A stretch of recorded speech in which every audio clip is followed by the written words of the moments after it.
Welcome to today's Explainer. Have you ever wondered how Thai street food vendors get their grilled pork necks so unbelievably juicy and flavorful?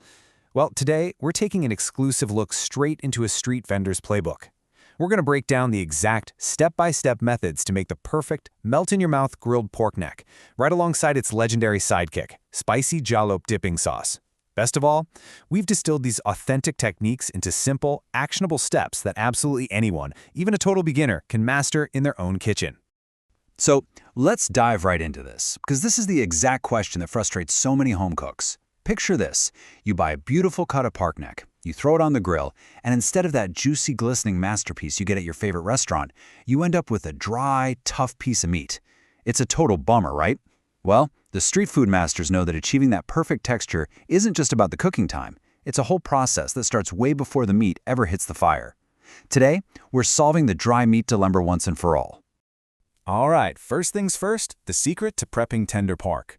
Proper preparation is absolutely crucial here, and it's super easy to follow. Here is your preparation breakdown. Step 1. Thoroughly wash the pork neck and let it drain completely. You definitely don't want excess water watering down the incredible marinade we're about to make. But the real game changer happens in Step 2. You take a standard kitchen fork and you just aggressively pierce the meat everywhere. Front, back, side to side, you want to poke holes all over the whole thing. Why? Well, this does two brilliant things. First, it acts as a mechanical tenderizer, gently breaking down those muscle fibers. And second, it creates hundreds of tiny little pathways. When we introduce our marinade, those flavors won't just sit on the surface. They're going to travel deep into the very center of the pork. Now that our pork is fully prepped and ready to go, let's look at the vendor's actual marinade recipe. We're breaking this down into two really unintimidating components. Now, what's really interesting about this slide is how simple the foundation is. These 4 dry ingredients are the absolute bedrock of Thai street food flavor: garlic, white peppercorns, coriander seeds, and coriander roots. You take these and pound them together in a mortar and pestle until they form a fine paste. And you know, pounding them rather than just throwing them in a blender is totally key here, because that crushing action physically releases the deep, fragrant essential oils from the seeds and roots. This paste gives the pork that unmistakable, deeply aromatic scent that hits you before you even take a bite. Once your aromatic paste is good to go, you massage it into the pork along with these wet ingredients. Think of this as the ultimate flavor bath. Here is the vendor-approved ratio: 1 ladle of rich oyster sauce, 1 ladle of green cap seasoning sauce for that unique salty depth, and about 3/4 of a ladle of palm sugar to balance things out with a really nice caramel sweetness. Next, splash in some evaporated milk for a touch of richness and sprinkle in some sesame seeds for visual appeal. But listen up, pay close attention to the dark soy sauce. You literally only want a few drops. The vendor specifically warns that dark soy sauce is purely for color. If you use too much, your pork is going to turn pitch black on the grill and completely ruin that gorgeous, appetizing golden brown look we're going for.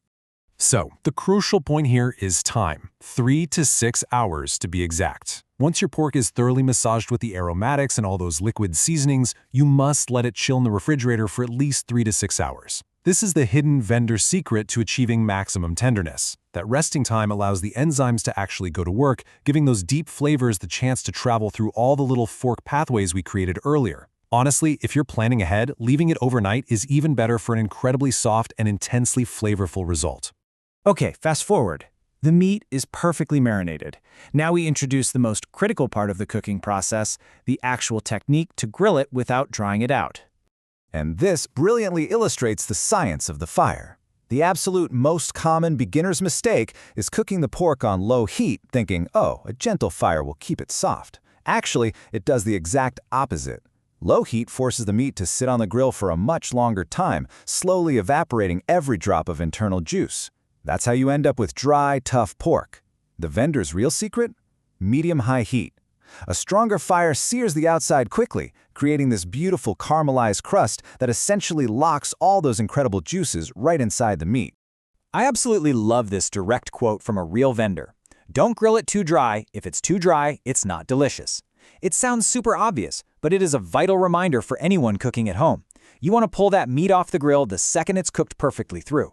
Don't leave it on there just to be safe or to try to get it extra crispy, because the residual heat will actually keep cooking the meat slightly even after you take it off the fire. Trust the medium-high heat, look for that golden char, and pull it off while it's still glistening. Let's move to and see how this builds together. While our beautifully charred pork is resting, it's time to whip up its essential, perfect pairing, this spicy Jaew dipping sauce.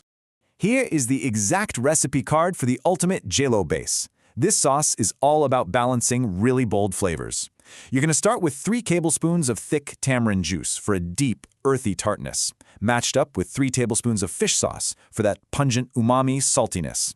Then, we brighten the whole thing up with 2.5 tablespoons of fresh lime juice and bring the heat with 2 tablespoons of roasted chili powder.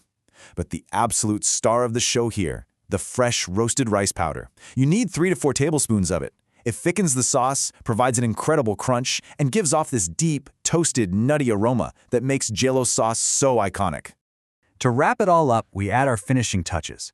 Drop in a small pinch of palm or white sugar just to round out the harsh edges of the acid and the heat. Then, fold in your fresh aromatics, 2 sliced shallots for a sharp bite, along with freshly chopped spring onion and cilantro. Let me tell you, the moment you mix these vibrant, fresh herbs into that dark, spicy, tangy liquid base, the aroma that hits the air is just incredible. It's a sensory experience that literally transports you straight to the bustling food markets of Bangkok. And there you have the whole shebang, the ultimate pairing. By following these straightforward vendor secrets, from thoroughly piercing the meat, creating an authentic aromatic paste, controlling your marinade time, utilizing medium-high heat, and mixing a perfectly balanced Jaew sauce, you've completely elevated your cooking. You've just transformed simple ingredients into a mouth-watering, juicy, restaurant-quality masterpiece right in your own kitchen. It's absolute proof that understanding the why behind the technique makes all the difference in the world. You now possess the vendor's secrets to one of the most universally loved dishes in Thai cuisine. You know how to control the fire, balance the complex flavors, and prep like a true professional. The culinary world is wide open for you. So I leave you with this exciting thought. Now that you've totally mastered the ultimate grilled pork neck and Jaew sauce, what famous Thai street food dish are you going to conquer next? Keep learning, keep experimenting, and I'll catch you in the next explainer.